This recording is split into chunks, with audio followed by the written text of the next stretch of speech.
tout le monde, bienvenue dans cette petite vidéo update lecture de janvier 2023. J'ai pas lu beaucoup en janvier. Les lectures que vous allez voir, la dernière c'est vers le 15-16. Après il me reste 2 lectures mais qui sont toujours en cours. Et 2 que j'ai fini là début février, mais du coup ce que je vais vous montrer là c'est surtout du début de janvier, puisque ce que j'ai lu fin janvier je l'avais pas fini avant le début, la fin de janvier, début février du coup. Et en plein milieu, j'ai eu une panne de lecture, j'ai arrêté de lire, j'avais besoin d'une pause.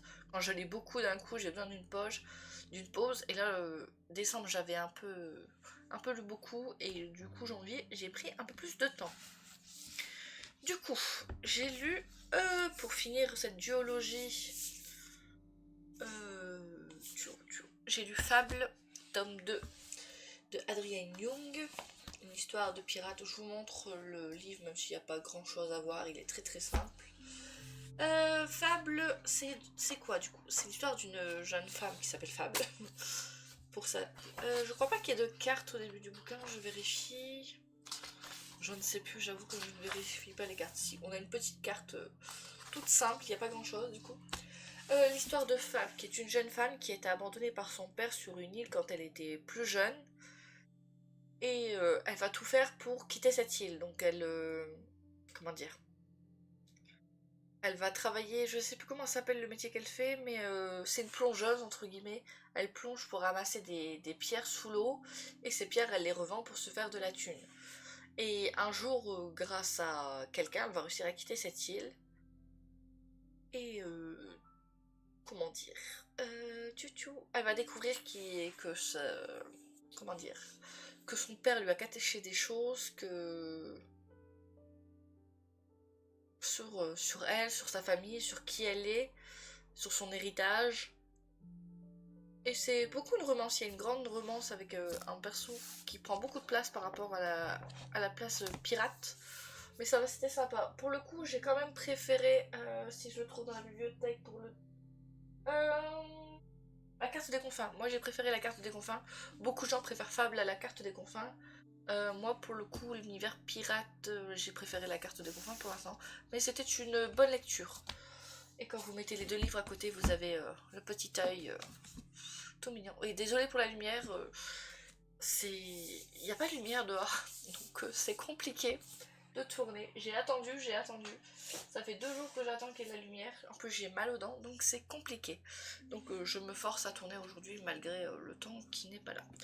Ensuite, j'ai lu ma dernière romance qui aurait dû être en décembre, mais du coup elle a été sur janvier. Un Noël romantique en Laponie. Je vous mets le petit résumé, pour le coup c'est un tome unique. Hop. On va suivre l'histoire d'une jeune femme qui va envoyer une lettre à sa tante. Sa tante qu'elle n'a pratiquement jamais vue, dont elle n'a aucun souvenir. Parce qu'avec sa mère il s'était brouillé et elle ne l'avait plus revue. Elle envoie un message à sa tante en lui disant qu'elle voudrait bien essayer de renouer. Et du coup cette tante en question travaille et vit en Laponie. Elle tient un chalet, enfin plusieurs chalets en Laponie, et elle fait des activités là-bas. Donc les vacances de Noël vont se passer là-bas pour rencontrer cette fameuse tante. À côté de ça, on a notre jeune femme qui s'est mariée très tôt, parce qu'elle était enceinte, et du coup on va voir comment va son couple, comment l'évolution de la situation au fur et à mesure, est-ce qu'ils se sont vraiment mariés pour l'enfant ou par amour, tout ça, on va un peu le voir dans le développement de l'histoire. Et à côté de ça, on a la meilleure amie qui, elle, ne veut pas se caser, qui lui avait dit des choses horribles en lui disant que le jour du mariage qu'elle lui avait dit ne te marie pas. Donc elle avait dit, vous voyez la personne qui lève la main qui dit que vous voulez pas que le mariage ait lieu là. Enfin, c'est pratiquement elle quoi. Et du coup, on va aussi voir le conflit qu'il y a dans leur amitié, le fait que elles sont pas tout à fait honnêtes depuis ce moment-là, et le fait que notre petite, je ne sais plus comment elle s'appelle, la meilleure amie, Christy c'est la mère, Alix, et notre petite Alix n'est pas tout à fait honnête avec ses sentiments, donc du coup on va la suivre commencer à essayer de sourire, même si elle n'est pas très ouverte. J'avoue que quand je vois l'épaisseur du bouquin, j'ai l'impression qu'il s'est pas passé tellement de choses dedans. C'était une bonne lecture, mais voilà. C'est le deuxième que je lis de Sarah Morgan, et c'est le deuxième comme dans le même genre. Le premier, c'était une mère et deux sœurs. La mère, elle avait fait des choses qui ont fait fuir ses deux filles. Et du coup, voilà, c'est à peu près le même genre d'histoire à chaque fois, donc je ne sais pas si l'année prochaine je referai la même expérience. Je crois que j'essayerai autre chose. Enfin, toujours des siens, mais on va essayer de tomber sur autre chose que ces vacances. Même s'il y en a un d'elles que j'aimerais lire, mais je n'ai plus le titre en tête. Est-ce qu'il a sur notre petite image? Non, il ne l'a pas. Donc il faudrait que je vois l'année prochaine. J'essaie de pas abuser maintenant en romance de Noël, j'en lis 3-4. Parce que sinon, je ne lis que ça. L'année dernière, j'ai lu beaucoup de romans de Noël et c'était beaucoup trop de romans de Noël. Qu'est-ce que je vous montre en premier? Les deux sont à peu près dans le même genre. Enfin, dans le même genre. C'est du folklore russe, du coup, autour du folklore d'hiver. Donc là, c'est La fileuse d'argent. Je vous mets le petit résumé.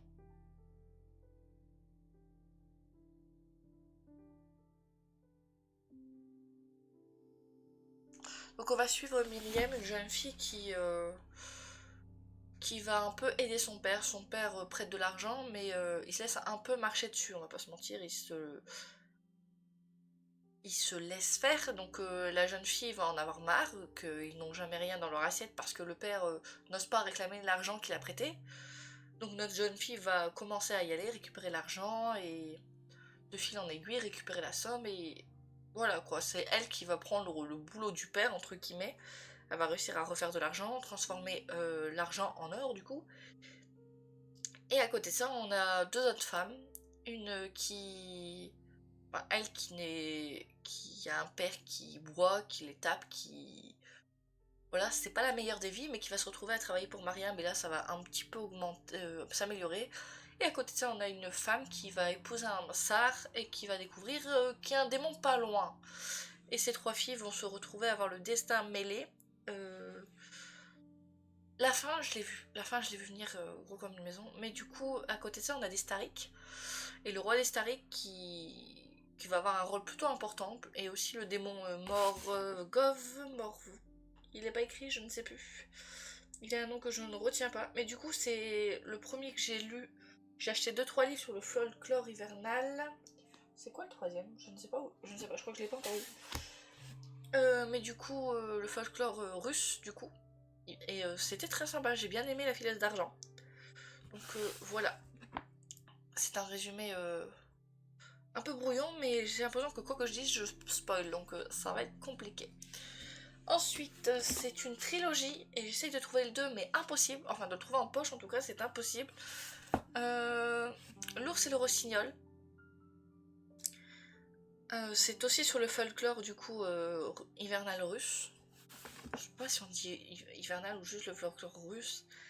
Mais du coup, celui-ci, on va suivre une famille dont il y a une jeune fille qui a des capacités un peu spéciales. Elle arrive à parler avec les sortes d'esprits, je ne sais pas comment on dit exactement, qui sont autour de la maison, tout ça. Et on va la traiter de folle, qu'elle parle au diable, tout ça. Et elle va avoir une vie un peu compliquée avec sa belle-mère qui va tout faire pour qu'elle arrête tout ça en fait, qu'elle arrête de parler aux esprits. Parce que sa belle-mère, elle aussi, a une sorte de petit nom comme ça. Et du coup, on va suivre cette jeune fille qui va grandir au fur et à mesure. Et qui va rencontrer, elle aussi, un être du folklore hivernal. Et à partir de là, on va apprendre que il y a des forces qui se jouent contre elle et pour elle, entre guillemets. Et c'est la filasse d'argent et ce conte-là, je les ai trouvés un peu semblables, on va dire, c'est un peu le même genre. J'ai beaucoup entendu de gens qui ont moins aimé le 2, mais moi j'aimerais lire la suite, le 2 et le 3. Donc pour l'instant, je cherche en librairie, je ne le trouve pas. Je cherche sur les sites comme la Fnac, Amazon, Cultura, je ne le trouve pas. Donc j'aimerais le trouver en poche. Même sur Vinted, je ne le trouve pas. Ce livre n'existe pas. La jeune fille et la tour, je crois que ça s'appelle comme ça. Je ne le trouve pas, donc j'espère le trouver très prochainement parce que j'aimerais le lire. En tout cas, c'est un update bâclé. Enfin, je vais très vite, mais j'ai mal aux dents. Vous allez, franchement, il y a 3 vidéos qui vont sortir. Vous allez juste entendre que j'ai mal aux dents. C'est je tourne parce que je suis en retard, mais j'ai vraiment mal aux dents. Donc voilà, c'était un tout petit update. Du coup, il y avait 4 livres, je crois. Je vous remercie tous d'avoir regardé cette petite vidéo. À la prochaine, et j'espère que j'aurai moins mal aux dents pour mieux tourner, pour mieux parler, parce que là c'est compliqué. Mais en tout cas, ce que je vous ai présenté, c'était plutôt des bonnes lectures. Fable, je l'ai lu une partie en papier et une partie en audio sur Nextory. Et ma foi, le 1 était pas très bien passé en audio, mais c'était au début de l'audio où je venais à peine de commencer à écouter des livres en audio, donc ça passait pas aussi bien. Aujourd'hui ça passe mieux, le 2 est mieux passé, donc je me dis que je relirai le 1 parce qu'il y a plein de détails que j'ai un peu oublié de l'avoir lu en audio sans être totalement concentrée. Mais ça va, l'audio ça dépend. Il y a vraiment certaines personnes qui... Comment on dit, ces personnes qui lisent l'audio. Je ne sais plus, enfin il y a certains audios, je n'arrive pas avec le lecteur. D'autres, ça passe nickel. Donc après, il y a aussi ce petit souci-là où il faut voir si j'apprécie d'écouter la personne qui est en train de lire ou pas. Là, pour l'instant, je ne lis rien en audio. Mais on m'a conseillé de lire une de mes lectures que j'ai commencé en papier. On m'a dit qu'elle était super en audio. C'était Meurtre et pépites de chocolat. Donc j'écouterai quelques chapitres en audio pour voir si c'est bien. Il est disponible sur Audible. Voilà. Donc merci à tous d'avoir regardé cette petite vidéo. À la prochaine. Allez, ciao ciao.